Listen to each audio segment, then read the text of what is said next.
Alors pour le parc Walibi, nous on aimerait bien reprendre début juillet. Enfin là on n'a pas d'espoir que de reprendre début juillet. Il faut savoir que dès qu'on aura une date, on va pouvoir planifier le retour des équipes, mettre en sécurité nos équipes aussi, et puis de mettre en place le parc. Là on avance un petit peu avec un collègue, on avance un petit peu le travail, mais euh, on peut pas tout mettre en place. On fait tourner les manèges de manière à ce qu'ils ne restent pas statiques, notamment pour les roues des véhicules, des wagons.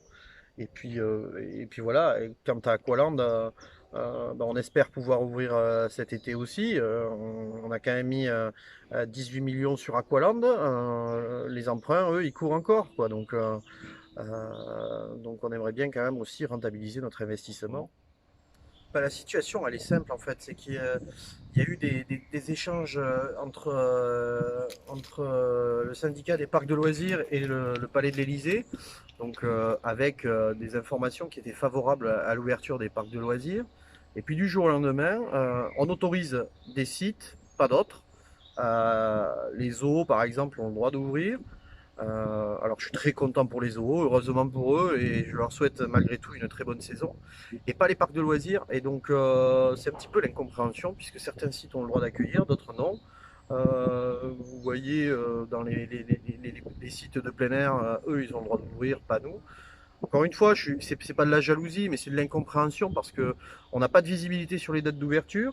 Actuellement, j'ai tout mon personnel qui est au chômage partiel. On est en train d'annuler toutes les commandes chez nos fournisseurs. On est en train de mettre en difficulté nos fournisseurs. On a des fournisseurs locaux qui commencent à être en grosse difficulté. Et c'est tout un maillage économique qui est en train de s'arrêter et ça devient inquiétant. On a fait des propositions dès le mois de mars, fin mars, début avril. On avait fait un cahier des charges avec le respect des gestes barrières, donc la distanciation sociale, avec un espacement, comme devant les caisses enregistreuses, dans les files d'attente, une limitation de fréquentation. On était prêt à limiter notre fréquentation avec de la prévente, c'est-à-dire des tickets datés.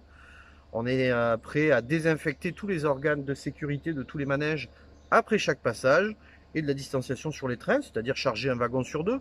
C'est sûr, on perd en capacité, mais si on réduit en même temps, en parallèle, la fréquentation du parc, il n'y a pas plus de risque que d'aller au supermarché, euh, dans un supermarché plein à craquer, quoi.